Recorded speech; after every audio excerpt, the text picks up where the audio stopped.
Today's adventure takes us to Manteno, Illinois, where behind me is one of the few buildings that remains of the old Manteno State Hospital. Now, this wasn't a hospital in the traditional sense. This hospital housed the mentally ill and criminally insane.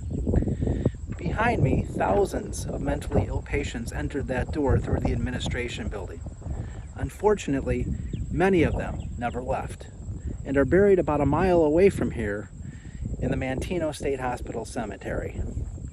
If you like this video, feel free to hit the like button. Feel free to subscribe if you like the content. So come with me as we explore the old Manteno State Hospital Cemetery. Okay, here is the entrance gate to the old Manteno State Hospital Cemetery. You can see that it is closed.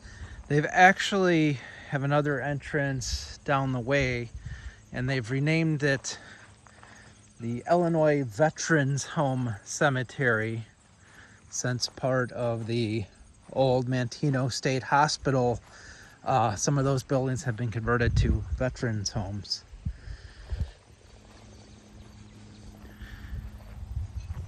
This field here contains over 4,000 patients.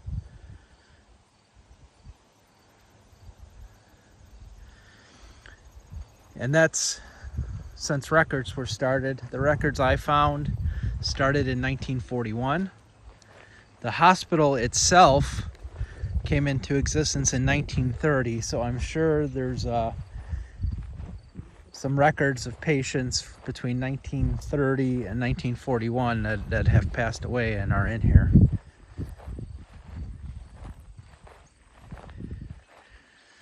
They do keep this cut, but that's about all they do. All the markers in here, let me see if I can find some. Here's what the markers look like. They're just all covered up. Let's see if we can find some that are readable. Here we go.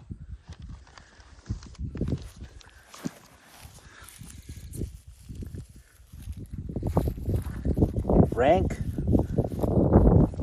Seno, I don't know, born 1890, can't quite read. They passed away. But every marker in here is the same, has the person's name. Many say John Doe or Jane Doe because the people were unnamed. Has a person's name, year they were born, and year they died.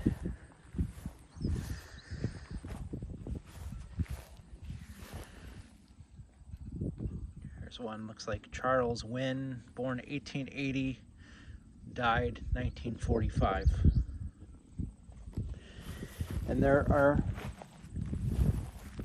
thousands of these in here. One after another. Patients that had no relatives. Ellis Finkel.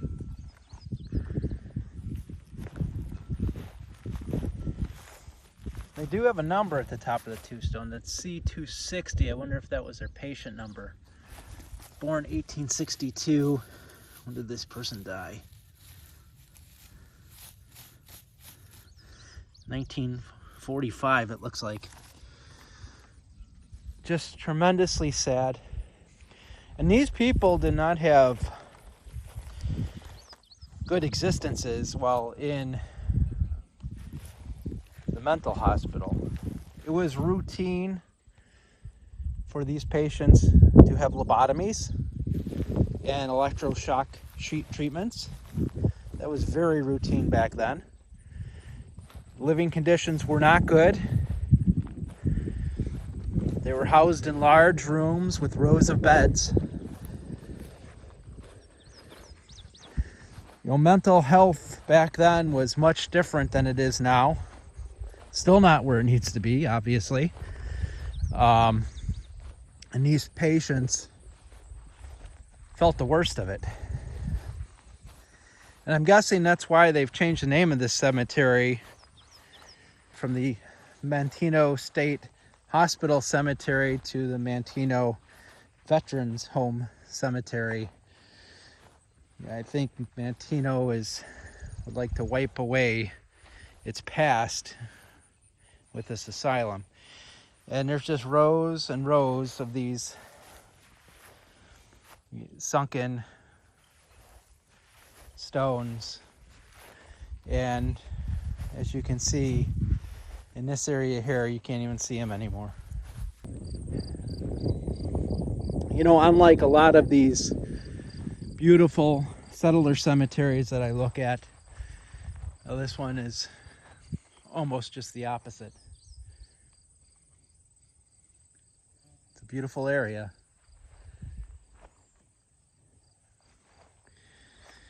Thousands of people lie under this ground, forgotten forever.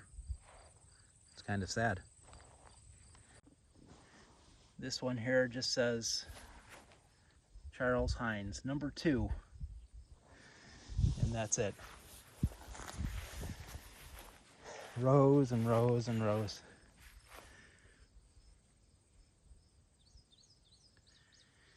Jenny, that looks like.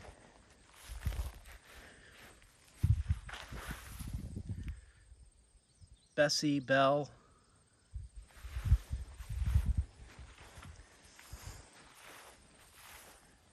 John Elliott. I mean, it's just sad and just unbelievable to look at this and see this. Okay, this one here looks like William somebody, and this actually has the date they were born. Born 2/8/1878, died 8/25/1958.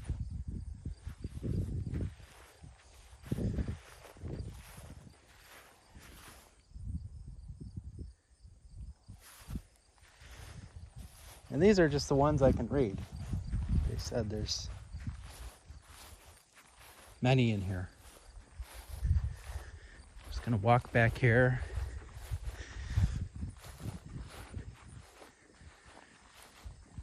Looks to me like a patch of grass is dug up here. Hopefully nobody's been taking the headstones. There's more patches of grass dug up over here. I mean, these headstones, I don't think are in the ground at any depth. They seem to just be sitting on top, slowly sinking.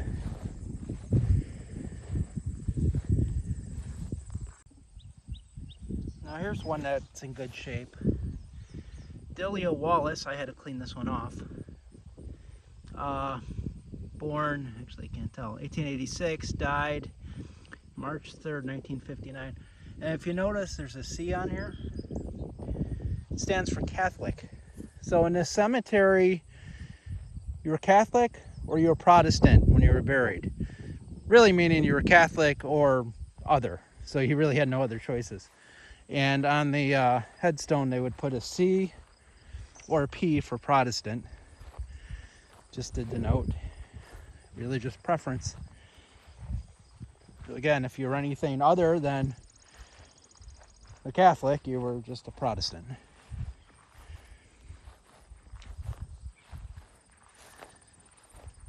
What I'm going to do here is I did bring my recorder with me and another piece of equipment. I'm going to turn those on for a little bit. My thought is this: these people have lived such terrible lives and been through so much that I'm not even sure they realize they're dead. So I'm going to turn this equipment on a second and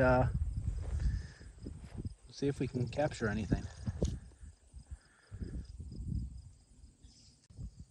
Okay, I've set up the digital recorder and the EDI meter.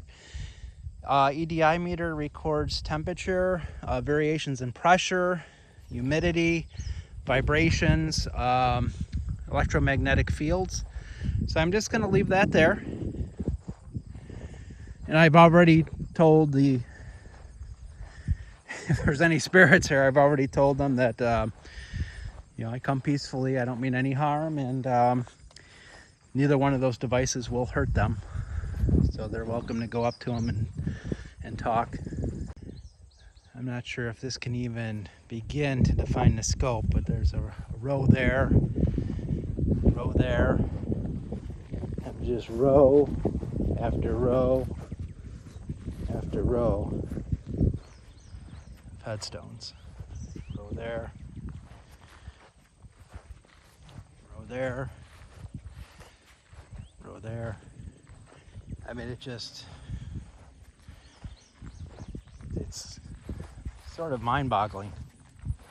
Just thousands upon thousands of people. I'm going to walk over to this far side and see if there's any over here. I'm kind of trying to find the ones that are the oldest. But the problem is those are the ones that are have probably sunken the most.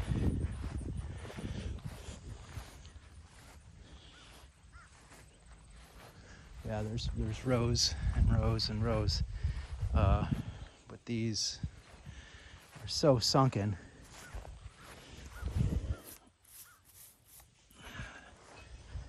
You can't really read them anymore.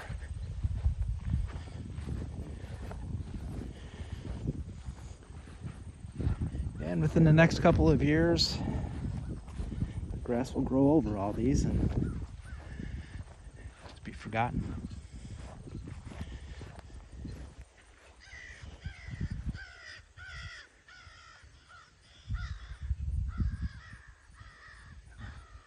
Birds are starting to go a little nuts in here. Here's Hannah Barr, born unknown, died 1946. Looks like she was a Catholic. The buzzards are circling. It's not a good sign.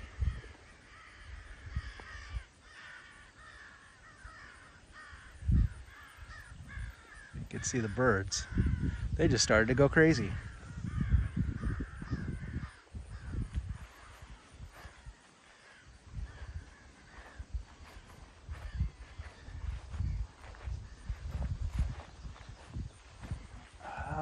I'm just trying to find that over here. It's interesting how some of these you can read pretty well. What is going on? Wow.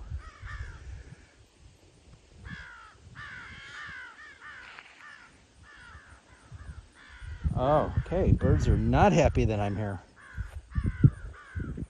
All right, let me see if I can pay attention to what I'm doing. Well, I found the first Protestant P1 buried in here, Andrew Hoddick, and looks like Andrew died in 1941.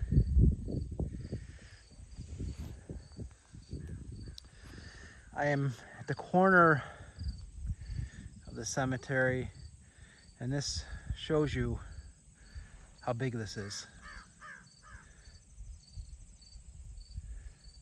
It's serene, sad at the same time. So I know you can't tell on this camera, but as I stand here, some of these graves are sunken in, but they're not sunken in. Now usually when you encounter sunken graves, they're maybe sunken in a foot and a half. These are not. These are probably sunken in a foot or less, which and I mean, they're consistent. I mean, I'm standing in one now, walking through one, I should say. These are about a foot or less, which is a little disturbing to me because that tells me that they didn't even use caskets of any type back then. No coffins, not even wood ones, because you know, if these are only sunken in a foot or less, you know, that's just the human body decayed, and that's a shame. But it looks like these other ones, as you come out into the more 1950s and up, I don't see them sunken in. So it looks to me, the old ones, the initial ones, that they just threw the corpses in the ground and left them. And perhaps these more recent ones, they actually properly put these people in coffins before they buried them. I'm gonna walk over now and get the recording equipment. I will review it, and if I do find anything that I think is weird, I will put it in the video. Okay, we got some data. So as you know, I had two instruments out there. I had the digital recorder. I also had the EDI Plus. The EDI Plus is what records the temperature, it records the barometric pressure, it records the EMF readings and some vibration. So what I'm going to do here is bring up a couple of graphs from the EDI Plus. As you can see, the top graph over here is showing you EMF, and EMF is in milligauss, is the unit of EMS measurements. You can see here it's at 4.11 between the start and a minute 8.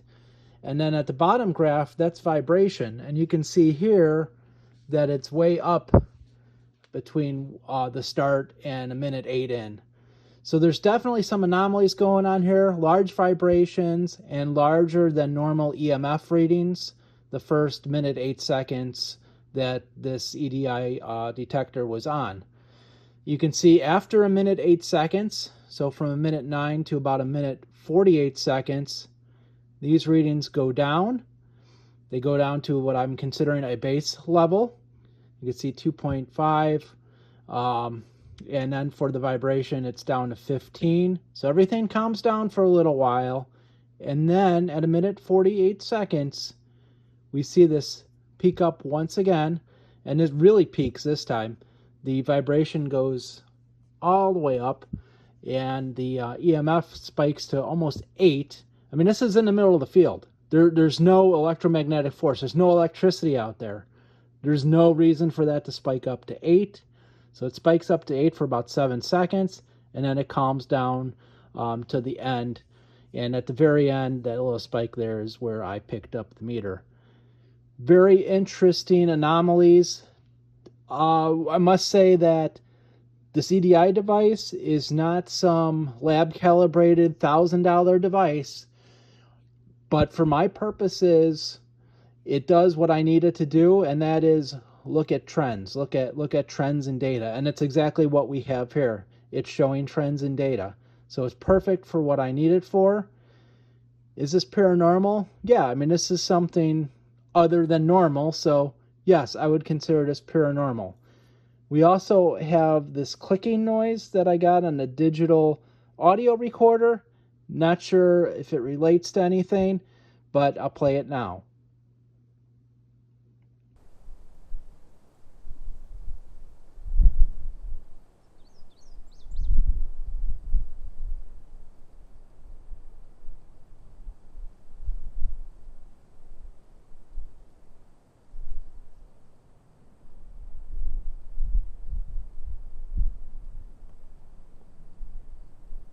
Okay, I did not get any EVPs or anything of that type, but this would be really interesting to merit more investigation.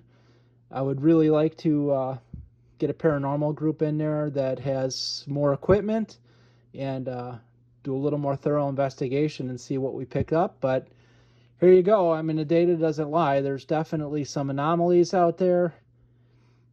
Nothing you saw in the video. These two items were sitting out in the middle of nowhere, nothing around them. So back to the video. Okay, that's going to do it for today from the Manteno State Hospital, the mental institution. I know this isn't traditionally one of my normal videos where I'm showing you really nice monuments and just, you know, old settlers and things like that, but I think this is important nonetheless. And it speaks volumes what you really don't see. You know, you just see acres and acres of grass, and to think that there's thousands of people below the ground where I'm walking, and all these people had mental health issues, and a good majority of these people, I mean, they could have had disease, tuberculosis went through these institutions, they were experimented on. I mean, it's just really, really sad. So I felt that this video did need to be made, even though visually there wasn't a whole lot to see. So please hit the like button if you like it. Please consider subscribing if you like the content. And until next time, keep exploring.